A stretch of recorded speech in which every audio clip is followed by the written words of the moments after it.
मेहता का उल्टा चश्मा। अरे वाह, क्या टाइम पे आई हो माधवी। अब मुझे जल्दी से गर्मा गर्म चाय दो। आई शपथ। अरे माधवी, माधवी। हाँ, चाय देना, अभी लाती हूँ। रुको माधवी, कुछ परेशान लग रही हो।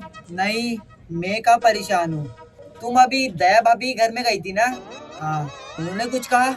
मैं चाय लाती हूँ। रुको माधवी, मुझे पता है कुछ ना कुछ तो परेशानी है, लेकिन तुम्हारी मेरा मंडर की बात है तो मैं जानना नहीं चाहता। अगर कोई सोसाइटी की बात है तो मेरा जानना बहुत इंपॉर्टेंट है। लेकिन पहले आप प्रॉमिस करें ये बात आप किसी को नहीं बताएंगे। अरे हाँ, मैं प्रॉमिस करता हूँ ये बात मैं किसी को नहीं बताऊंगा। अब तो बताओ क्या बात है। वो अपनी सोसाइटी में वो अपनी सोसाइटी में भूतनी है।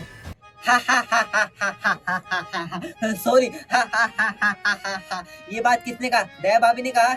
हाँ। क्या तुम माधवी इन चीजों में विश्वास करती हो? और तुम एक शिक्षक की बीवी होके इन चीजों में विश्वास करती हो? ओ नहीं हो, कल रात चाचा जी ने उस भूतनी को देखा था। तो क्या हुआ? ओ नहीं हो, जेठा भाई ने भी उस भूतनी को सोसाइटी कंपाउंड के बाहर देखा था। जेठालाल ने भी देखा था उस भूतनी को। तो ये बात तो झूठी है। अरे ये गड़ा फैमिली जो है ना, छोटी सी बात को पतंगड़ बता देती है। ओ आहो, मैं सच बोल रही हूँ। उसी भूतनी को भगाने के लिए रात को दया भाभी ने कुछ उपाय बताया है। अच्छा, और एक थाली के अंदर लाल साड़ी, ग्रीन चूड़ियाँ और एक सिंदूर की बोतल रख के थाली बीचम बीच रखने वाली है सोसाइटी के। कितने बजे? रात 1 बजे। तो दया भाभी को ये लाल साड़ी रखने दो। रात के 2:30 बजे मैं जाके खड़ा हूँगा और मैं देखूंगा कि वो भूतनी ये लाल साड़ी का क्या करती है। ओ आहो, आप नहीं जाएंगे वहाँ पर? आपको कुछ हो गया तो? अरे माधवी, मैं इन बातों को नहीं मानता। मेरा नाम आत्माराम तुकाराम भिड़े है।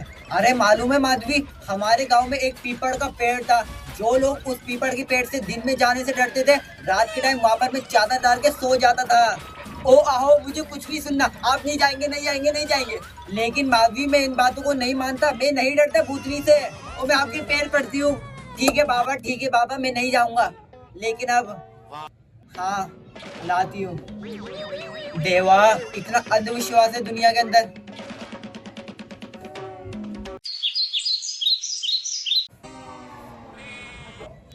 नट्टू काका, अरे वाह, आ गए सेठ जी। ये क्या पहना है आपने? अरे सेठ जी, इसे रेन कोट कहते हैं। अरे वो मुझे दिख रहा है, तो पूछ क्यों रहे हैं? लेकिन गोडाउन के अंदर रेन कोट पहन के क्या काम कर रहे हैं आप? ये लीकेज की वजह से। ओहो, मतलब आपने अभी तक डामर वाले को नहीं बुलाया? बुलाया है, लेकिन उसका अपार्टमेंट 3 दिन के बाद मिलेगी। ओहो, डामर वाले की अपार्टमेंट? हाँ सेठ जी, बारिश के मौसम में ये लोग बहुत बिजी रहते हैं। अरे नट्टू काका, वो डामर वाला आपको चूना लगा रहा है। दुनिया में खाली एक ही डामर वाला है क्या? तो किसी दूसरे डामर वाले को बुलाओ और ये काम को जल्दी से करवाओ। ये दूसरा वाला ही है सेठ जी, तरविंदर भाई। लेकिन इसके भाव एकदम रेसनेबल है। लेकिन इसने बोला है मेरा अपार्टमेंट 3 दिन के बाद है। ओहो, मतलब 3 दिन तक मुझे यहाँ पर छाता लेके बैठना पड़ेगा काम करने के लिए? हाँ सेठ जी, अगर आपको पूरी दुकान के अंदर सिर्फ यहीं पर बैठना है तो छाता लेके बैठना पड़ेगा। सेठ जी, आपका मोबाइल बज रहा है। हाँ, ले रहा हूँ भाई, ले रहा हूँ। हेलो।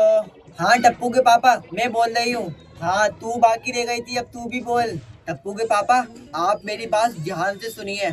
अभी नट्टू काका के हाथ में एक लाल साड़ी, ग्रीन चूड़ियाँ और एक सिंदूर की बोतल जल्दी से भिजवा दीजिए। अरे नट्टू काका को यहाँ पर बहुत काम है। पर तू ये बता, ये लाल साड़ी, सिंदूर और ये चूड़ियाँ क्यों चाहिए तुझे? क्यों, क्या कोई नया टोटका वोटका आया क्या? नहीं नहीं, कोई व्रत नहीं आया है। देखिए, आपके और बाबूजी के पीछे सफेद साड़ी वाली औरत पड़ी है ना, तो मेरी माँ ने उसको भगाने के लिए एक जबरदस्त टोटका बताया है। और मेरे साहब ने क्या कहा, ये दिमाग का वहम है, इसको बुरा सपना समझ के भूल जाने का। नहीं टप्पू के पापा, आप भूल सकते हो, लेकिन मैं दया यानी जेठालाल गड़ा मैं कभी नहीं भूल सकती। ये बात कभी नहीं भूल सकती।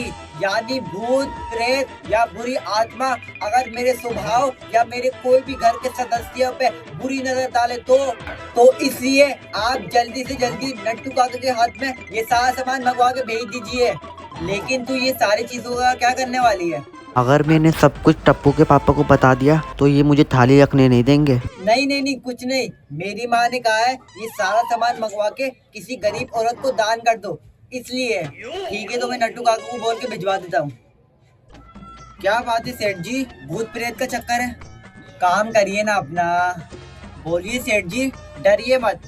मैं डरता नहीं हूँ, मैं कभी किसी चीज से नहीं डरता। मैं बचाव का फायदा हूँ, फायदा। तो फिर बोलिए बोलिए। अरे वो क्या है, मैं कल रात को रास्ते से जा रहा था तो मुझे रास्ते के अंदर एक सफेद साड़ी वाली औरत मिली।